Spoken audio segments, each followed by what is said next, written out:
සමහරු මට කියනවා මම පොට්ටු වේලු. සමහරු කියනවා මං ජේවීපීලු. එයාර අපේ නායකහාරුන්ගේ ආධානයට ඇවිල්ලා ජනාධිපතිතුමා කතා කරන්නේ. ඉතින් එතුමා පන්සලට ආපු අපිත් එක්ක කතා කරන්නේ නැත්ත කාත් එක්ක කතා කරන්නද? අබුම්මගෙන යන්නද?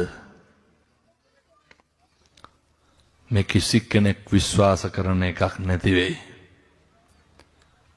මගේ ජීවිතයේ පින්නතුනි කවදාවත් මං එකදු ඡන්දයක්වත් කාටවත් දීලා නැහැ. එකදු ඡන්දයක්වත් කාටවත් දීලා නැහැ.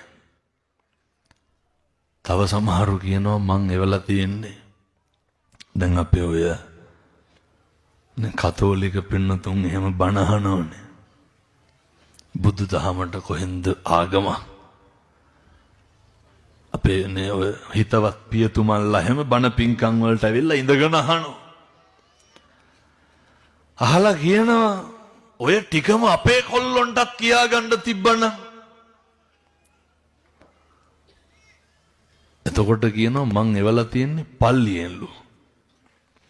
මම මේ ඔයත්තන්ට කියන්නේ කවුරුවත් කියන ඒවට කුලප්පු වෙන්න එපා කියලා. ඔයත්තොන්ට. තව කියනවා පින්නතුනේ ඔය ගොඩක් දේවා තව එකක් කියනවා මට ඇමරිකාවෙන් සල්ලි පොම්ප වෙනවලු. ඔයත්තොන්ගේ ගෙවල් වලට පොම්ප වුණාද?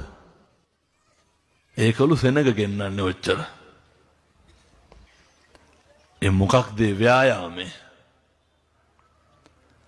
පින්නතුනේ කවදාවත් පන්සල් ආපු නැති දරුවෝ පන්සල් එනවා. පන්සලකට ඇවිල්ලා බණ අහපු නැති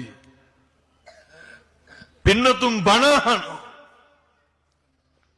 මේ තමයි අපේ බෞද්ධ සමාජයේ ප්‍රබෝධය.